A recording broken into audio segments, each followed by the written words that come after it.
Sebelum memulai video ini jangan lupa tekan tombol subscribe dan aktifkan loncengnya ya teman-teman semua, agar Pak Guru Antes tetap semangat untuk memberikan konten-konten yang edukatif bagi kita semua. Bismillahirrahmanirrahim. Assalamualaikum warahmatullahi wabarakatuh. Apa kabar Bapak Ibu Guru semua? Semoga kita semua dalam keadaan sehat walafiat dan selalu dalam lindungan Allah Subhanahu wa taala.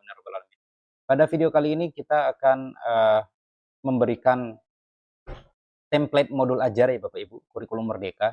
Di mana ini banyak sekali pertanyaan, modul ajar itu, kalau kurikulum merdeka itu template-nya seperti apa Pak? Kami ada yang belum tahu bagaimana bentuk template-nya. Nah, jadi seperti ini Bapak Ibu Guru semua, untuk template atau format pembuatan modul ajar itu sebenarnya yang bakunya tidak ada ya Bapak Ibu. Banyak contoh di internet, banyak contoh yang bisa kita download, termasuk juga di PMM ya, sangat banyak sekali.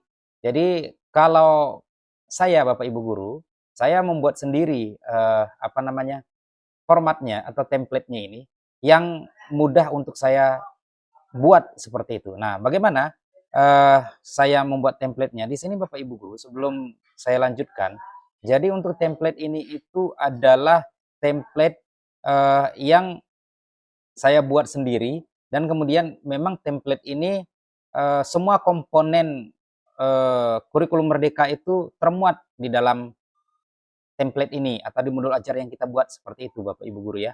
Jadi intinya template-nya, formatnya boleh kita sesuaikan dengan kemampuan kita, tetapi yang penting komponen atau poin-poin yang terdapat di dalam modul ajar itu tidak kurang satupun seperti itu. Itu intinya ya Bapak Ibu Guru ya. Oke, di sini ini seperti biasa saya itu buat dulu covernya ya. Misalnya di sini kan ada logo Urian Dayaninya. Kalau Bapak Ibu sedang PPG mungkin logo LPTK-nya. Kemudian modul ajar di sini tulis apa ya? Modul ajar misalnya mata pelajaran IPAS seperti itu, kelas 4 fase B misalnya seperti itu ya.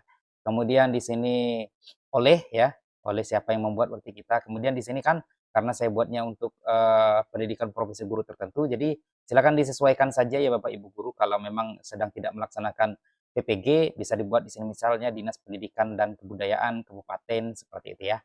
Dan sekolahnya seperti itu. Kemudian tahun 2024. Oke. Ini contoh template-nya Bapak Ibu Guru, format yang saya buat ya.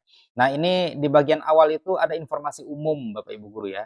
Jadi informasi umum ini itu adalah mengenai tentang yang termuat tentang identitas kita. Yang pertama itu tentang identitas. Berarti di sini kan ada nama penyusun ya. Nama penyusunnya siapa? Nama kita. Berarti di sini nama sekolah ya. Sekolah tempat kita mengajar. Mata pelajarannya apa? Elemennya apa ya. Kemudian ada fasenya, kemudian alokasi waktunya. Kalau untuk PPG kan 2 JP ya. Kalau SD 2 kali 35, SMP 2 kali 40, SMA SMK itu kan 2 kali 45 ya. Nah, tergantung fasenya. Kalau kelas 1 sampai kelas 1 dan kelas 2 itu fasenya A, 3 dan 4 B, 5 dan 6 C, 7, 8, 9 D ya. Kemudian kelas 10 E ya, seperti itu dan seterusnya seperti itu Bapak Ibu. Kemudian kompetensi awalnya ya. Kompetensi awalnya itu seperti apa Bapak Ibu Guru? Nah, kompetensi awalnya itu tentang pemahaman awal peserta didik kita mengenai materi yang kita angkat. Seperti itu. Contoh, misalnya ya, di mata pelajaran IPS tentang silsilah keluarga misalnya.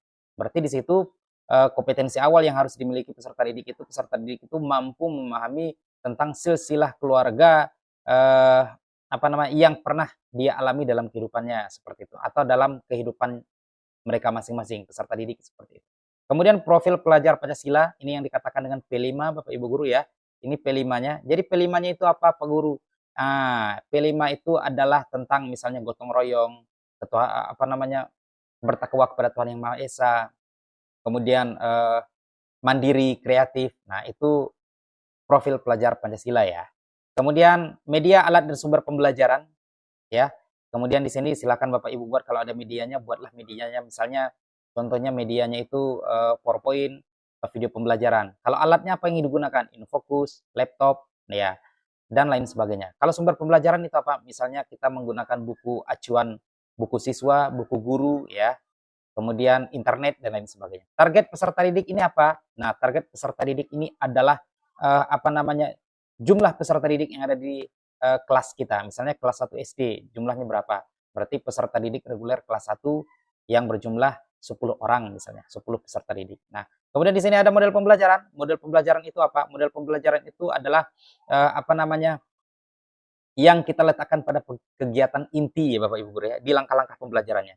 Model pembelajaran itu banyak sekali, ada problem based learning atau PBL, ada project based learning atau PJBL, ada juga discovery learning, blended learning dan lain sebagainya. Disesuaikan dengan kondisi disesuaikan dengan materi pembelajarannya dan kondisi peserta didik kita. Gitu. Kemudian ada capaian pembelajarannya. Capaian pembelajaran ini kalau di K13 itu Bapak Ibu guru kan sama dengan KD ya. Kalau di apa namanya, kurikulum merdeka itu namanya capaian pembelajaran. Nah, ini saya taruh di bagian kompetensi inti ya Bapak Ibu guru ya. Jadi silakan buat capaian pembelajarannya. Kemudian tujuan pembelajaran. Tujuan pembelajaran itu kan saya rasa Bapak Ibu guru semuanya tahu ya. Itu adalah turunan dari capaian pembelajarannya. Seperti itu. Kemudian ada pemahaman bermaknanya.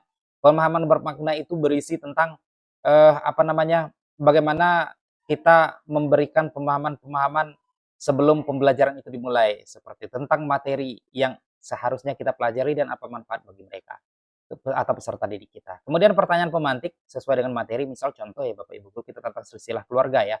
Pertanyaan pemantiknya apa?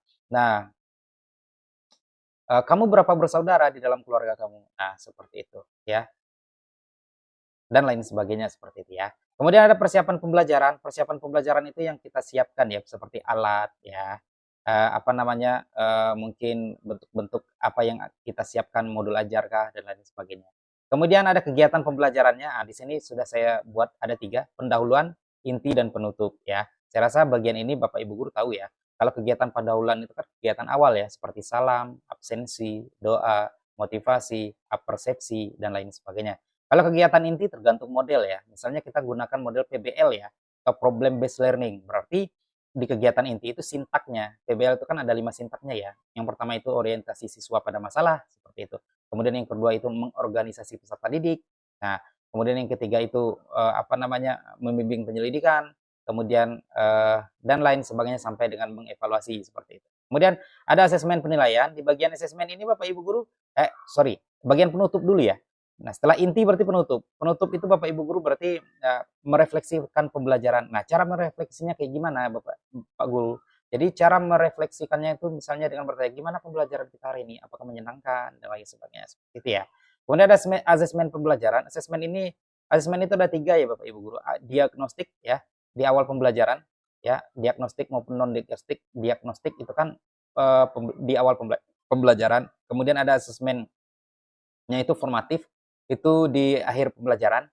Kemudian ada juga observasi yang dilaksanakan selama proses pembelajaran berlangsung. Kemudian ada remedial pengayaan.